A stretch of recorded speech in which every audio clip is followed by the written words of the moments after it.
தமிழகத்தில் உள்ள அனைத்து மாவட்டங்களிலும் தேசிய முதியோர் மையங்களை அமைக்க உத்தரவிடக் கோரிய வழக்கில் தேசிய முதியோர் மையங்களை அமைக்க எடுக்கப்பட்ட நடவடிக்கை குறித்து மத்திய மாநில அரசுகள் பதில் மனு தாக்கல் செய்ய உயர்நீதிமன்ற நீதிபதிகள் உத்தரவிட்டுள்ளனர். இது தொடர்பான மற்றொரு அண்மை செய்தியை பார்த்துக் கொண்டிருக்கிறோம்.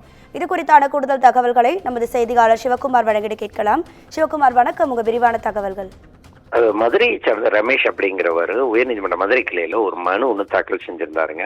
இதுல தமிழகத்தில் வயதானவர்களை பேருந்து நிலையங்கள், சாலை ஓரங்கள் போன்ற இடங்கள்ல அவரது பிள்ளைகளும் உறவினர்களும் தனியே விட்டு செல்லும் நிலை அதிகரித்து வருவதாகவும், சுகாதார குறைபாடுகளால் உடல்நலக் குறைவு ஏற்பட்டு முதியோர்கள் மிகவும் சிரமத்துக்கு ஆளாகின்றனர்.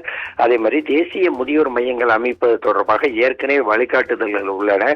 ஆனால் இந்த மையங்கள் அனைத்து மாவட்டங்களிலும் முறையாக அமைக்கப்படவில்லைனோ தமிழகத்தின் அனைத்து மாவட்டங்களிலும் தேசிய முதியோர் மையங்களை அமைக்க உத்தரவிடணும்னு சொல்லி கூறியிருந்தாரு.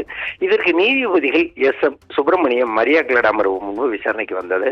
அப்போ வயதானவர்களை குறிவைத்து கொலை போன்ற சம்பவங்கள் நடப்பது தற்போது அதிகரித்து வருகிறதாகவும், முதியோருக்காக அமைக்கப்பட்டுள்ள மையங்களிலும் அடிப்படை வசதிகள் முறையாக வழங்கப்படுவதில்லை, அதே மாதிரி அவர்களை பாதுகாப்பது அரசின் கடமை என கருத்து தெரிவித்தனர். மத்திய அரசு தரப்பில் ஆஜரான வழக்கறிஞர் முதியோர் மையங்களை அமைப்பதற்கான நிதியை தான் மத்திய அரசு வழங்கும், இல்லம் அமைப்பது மாநில அரசின் பணியேன்னு சொல்லி தெரிவித்தாரு. இதற்கு நீதிபதிகள் நிதி சரியாக பயன்படுத்தப்படுகிறதா என்பதை கண்காணிக்க வேண்டியது மத்திய அரசு பணிதானேன்னு கேள்வி எழுப்பினாரு. தொடர்ந்து குடிமக்களை பாதுகாக்க, அதாவது மூத்த குடிமக்களை பாதுகாக்க அவர்களுக்கான அடிப்படை தேவைகளை நிறைவேற்றி அவர்களை பாதுகாப்பது அரசின் கடமை.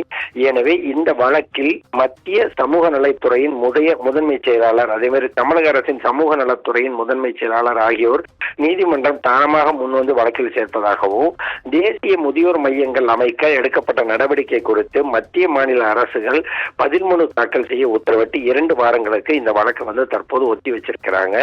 இதன் மூலம் தேசிய முதியோர் மையங்கள் அமைக்கப்படுமா, அதே மாதிரி பாத்தீங்கன்னா மத்திய அரசோட ஒன்றிய அரசின் சமூக நலத்துறையின் முதன்மை செயலாளர் உள்ளிட்டோர் ஒரு வாரத்துக்குள்ள இதுக்கு, அதாவது கடந்த ஒரு 15 நாளுக்குள்ள இந்த விவரங்கள் எல்லாமே தெரிய வரும்னு சொல்லி எதிர்பார்க்கப்படுது. ராதிகா, உங்க விரிவான தகவல்களுக்கு நன்றி சிவகுமார்.